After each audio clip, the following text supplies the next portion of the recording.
Ngayong Mayo 4, sinabi ni Vladimir Putin na handa siyang makipagkompromiso para tapusin ang digmaan ng Russia sa Ukraine. Handa na siyang pumirma ng kasunduan kasama si Vladimir Zelensky.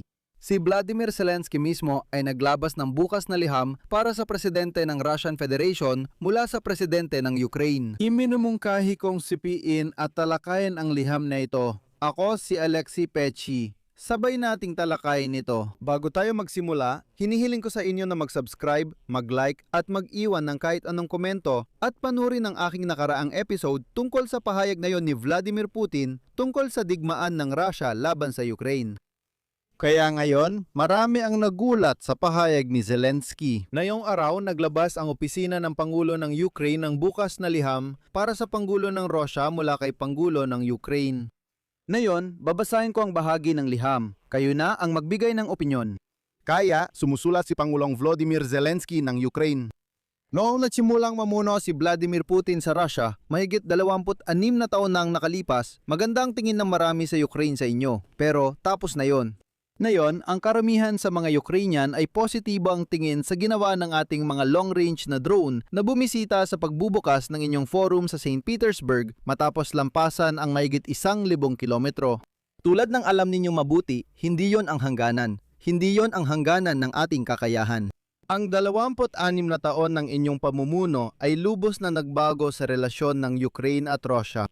Mula sa pag-uusap tungkol sa kalakalan at iba pang sibilyang usapin, ang ating mga mamamayan ay napunta na lamang sa usapin ng mga tama at mga pagkawala. Mahigit kalahati ng 26 na taon ninyong pamumuno sa Russia ay ginugol sa digmaan laban sa Ukraine. Ano man ang sabihin ninyo tungkol sa NATO, heopolitika at wikang Ruso, ang digmaang ito ay sarili ninyong desisyon. Digmaan na walang tunay na dahilan. Ganito ito matatandaan ng kasaysayan. Maaaring naging ibang-iba sana ang takbo ng mga pangyayari. Lagi naming naririnig na ang digmaan ay gusto nyo. Siyempre, hindi ito totoo kapag pinag-uusapan ng seguridad ng inyong tirahan sa Valday o ang parada sa Moscow. Mahalaga sa inyo ang sarili ninyong buhay. Ngayon, kitang-kita nating hindi na kinagigiliwan ng mga Ruso ang digmaan dahil mas marami itong dulot na kapinsalaan at negatibo sa Russia. Hindi nila gusto ang ating mga drone at mga raketa. Hindi nila gusto ang kakulangan ng gasolina at ang patuloy na pagtaas ng mga presyo. Hindi rin nila gusto ang mga palagiang pagbabawal.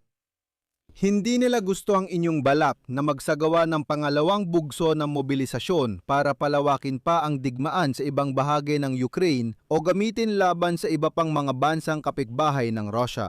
Ayaw nila ng walang katapusang digmaan. Oo, kaya nyo pa ring pilitin ng mga Ruso mamuhay ng ganoon. Pero ang inyong mga yaman ay malaki na ang nabawas. Hindi na sapat ang pera at lakas ninyo sa politika para bilhin ang katapatan ng mga Ruso tulad ng 26 na taon ninyong ginawa. Gagawin namin ang lahat para matiyak na aaksyonan ito ng mundo. Tama kayo, kailangan nating bilangin ang lahat. Kahapon, may ulat ako natanggap tungkol sa kaswalti ng inyong hukbo sa Ukraine noong Mayo. Mahigit 3,000 at libo na naman ang napatay at malubang na sugatang mga Ruso. Ganito ang bilang na napapanatili namin kada buwan. At sa bawat pagkawala ninyo, may video kaming ebidensya. Hindi ito basta salita lang. Alam namin na sa inyong mga pagkawala sa harapan, 63% ay mga napatay at 37% lang ang mga nasugatan. Sa ika-21 siglo, hindi na uubra sa mga hukbo ang ganitong balanse. Sa susunod, mas dadami ang mamamatay. Hindi naman sa nag-aalala kami dito sa Ukraine tungkol sa mga Ruso matapos ang lahat ng dinala ng inyong digmaan sa Ukraine. Pero nag-aalala ako para sa mga Ukrainyo. Nawawalan kami ng tao at masakit sa amin ang bawat pagkawala. Kahit 5 o 6 lang sa bawat Ruso ang pagkawala ng mga puwersang Ukrainyano, malaki pa rin ang epekto nito sa amin. Mahalaga ring regular ninyong ipinapapaliban ang mga deadline na pagsakop sa aming mga reyon, lalo na sa Donetsk. Hindi ninyo masasakop ang teritoryong ito ngayong taon. Kami sa Ukraine ayaw ng tuloy-tuloy na digmaan at alam naming mas mabuti ang buhay nang wala ito. Gusto naming makamit iyon. Sigurado akong karamihan sa mga Ruso ay sasagot ng oo dito. Alam ninyo yon? Marami ang hindi naniwala na magtatagal ang Ukraine sa pagtatanggol. Hindi kayo naniwala. Pati na rin ang mga nagbigay sa inyo ng payo, hindi rin naniwala. Pero yon ay isang pagkakamali. Hindi ninyo inasahan ang matinding paglaban ng Ukraine at naaabot ito ng ganito. Ngayon, nasa ika-5 taon na tayo ng malawakang sagupaan. Huwag kayong matakot lumaban sa digmaan. Yan ang pinakaimportante ngayon. Malaya ang Ukraine at mananatiling malaya anuman ang mga hula. Pinag-isa namin ang mundo para ipagtanggol ang Ukraine laban sa inyo. Natuklasan at nahanap namin ang armas at pondo. May suporta kami habang kayo ay pinaparusahan. Magtutuloy ito hanggat di nakakamit ang katarungan para sa Ukraine na aming ninanais at pwedeng makamit. Hindi namin hahayaang maniwala kayo na luluwag ang mga parusa sa Russia at bababa ang suporta sa Ukraine nang hindi nababago ang inyong posisyon tungkol sa Ukraine. Ipinapakita ni Viktor Orban kung gaano nakakahiya ang tumulong sa Russia laban sa amin sa digmaan. Nalampasan ng Ukraine ang mahihirap na taglamig nung sinubukan ninyong sirain ang aming enerhiya. Nagpakatatag kami at kahit madilim, matatag pa rin ang mga Ukrainian. Nadala namin ang digmaan sa inyong teritoryo at hindi ninyo ito kakayanin kung wala ang tulong ng Hilagang Korea. Ikaw ang unang pinuno ng Rusya na napilitang humingi ng tulong sa Pyongyang. Ngayon, umaasa ka na sa China na nayon lang din nangyari sa kasaysayan ng Rusya. Akala mo, hindi kakayanin ng Ukraine na ipagtanggol ang sarili nila. Pero ngayon, tumutulong na ang mga kababayan natin magtayo ng depensa kasama ang kaalyado sa gitnang silangan at Persian Gulf. Umasa ka sa kaguluhan sa loob ng Ukraine, pero ang sarili mong puwersang militar ang nag-alsa laban sa iyo. Sa tingin ko, ang tinutukoy niya ay ang PMC Wagner.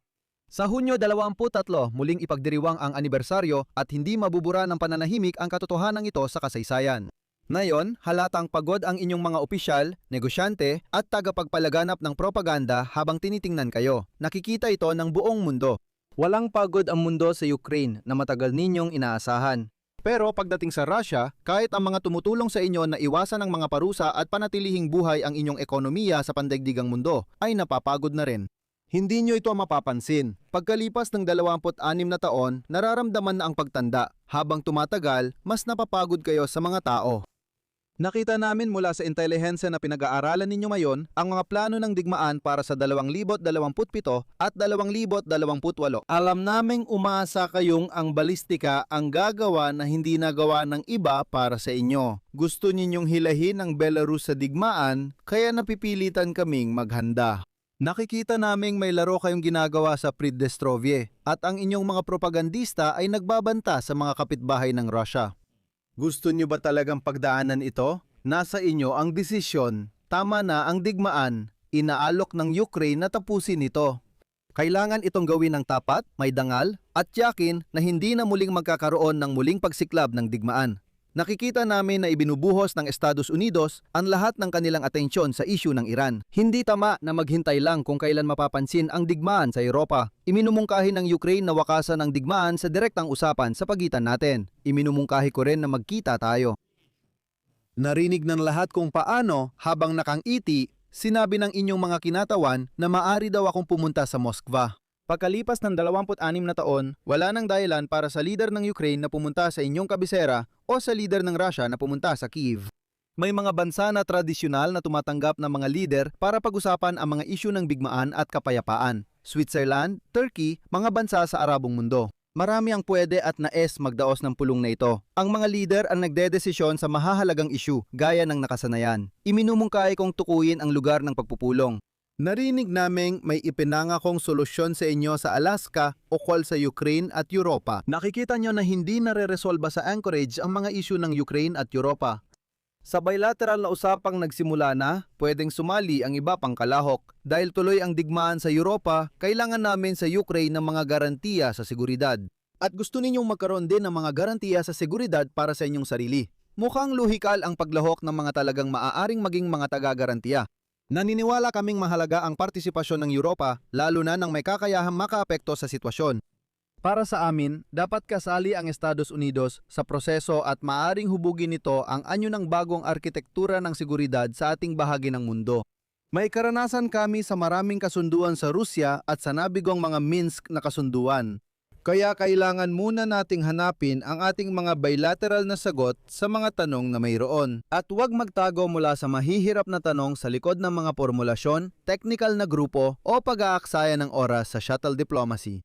Sa digmaan ninyo, tuluyang nagkahiwalay ang Ukraine at Russia. Ang linya ng labanan ngayon ang linyang dapat pagsimulan ng diplomasya. Handa ang Ukraine na itigil ng tuluyan ang putukan habang nagpapatuloy ang mga negosasyon. Karaniwan na itong gawain na pinapatunayan ng mga kaganapan sa paligid ng Iran. Ang pagtatangkang magpatupad ng katahimikan ay mabuting simula para mag-usap ang lahat. Naniniwala kami na hindi lang ito pagtatangka, kundi tunay na tigil putukan kung gusto ninyo. Alam ninyong kayang tiyakin ng Estados Unidos ang pagmamanman sa pagtigil putukan sa mga pangunahing linya. Handa ang Ukraina sa pagpapalitan ng mga bihag ng digmaan ayon sa prinsipyo ng lahat kapalit ng lahat na maaaring maging magandang simula bago matapos ang digmaan. Kailangan magsagawa ng seryosong hakbang para maibalik ang mga sibilyan at batang dinala palabas ng bansa noong digmaan. Dapat matukoy ang kinabukasan ng lahat ng susunod pang henerasyon ng mga Ukrainiano at Ruso.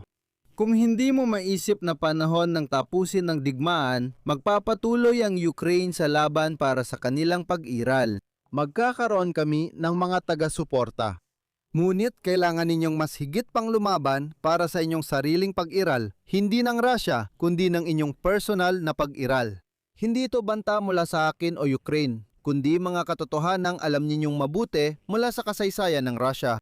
Kapag napapagod ang Russia, nakakaroon ng mga pagbabago. Pwede nating palalimin ang pagod na yan. Pwede ninyong ihinto muna ang inyong digmaan. Alaala para sa mga nasawi dahil sa digmaan. Mabuhay ang Ukraine! Ito ang bukas na liham ni Zelensky kay diktador ng Russia na si Vladimir Putin. Interesante ring makita ang magiging reaksyon niya. Pero sa tingin ko, mananahimik siya ng ilang sandali. Dahil na yun lang ay nagsalita siya sa harap ng mga propagandista ng Russia. At ikinuwento niya doon na handa siyang makipagkita kay Zelensky anumang oras at iba pa. Pero ngayon ay hinikayat siyang makipag-usap, kaya tingnan natin kung saan ito hahantong. Dito ko muna tatapusin. Ilagay ninyo ang inyong opinyon at mga konklusyon sa mga komento sa ilalim ng episode na ito. Mag-subscribe din kayo sa channel at huwag kalimutang i-like. Yun lang po, ingatan ninyo ang inyong sarili. Paalam sa lahat.